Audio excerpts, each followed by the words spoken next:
Rizal was born on June 19, 1861 in Calamba, Laguna, Philippines.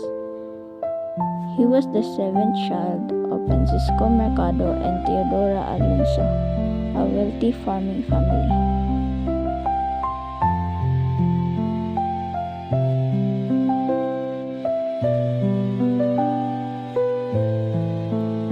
Study at Ateneo Municipal de Manila, University of Santo Tomas, Universidad Central de Madrid.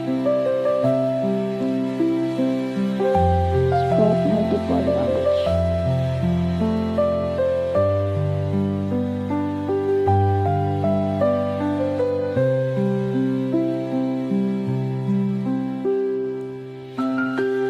Noli Me Tangere, 1887, exposed Spanish abuse.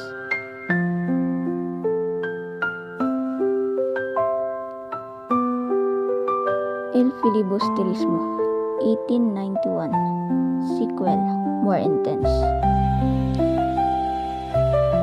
Mi Ultimo Adios, 1896, poem before execution. Key figure in Philippine Revolution.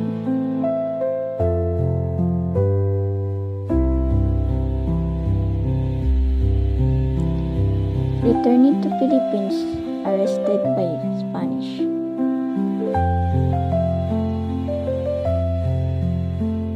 Refused to renew his belief.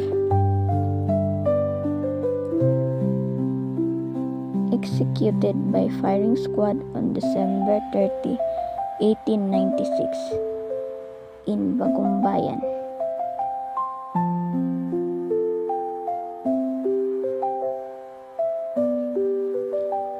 National Hero of the Philippines. School, monuments named after him. Inspired independence movement.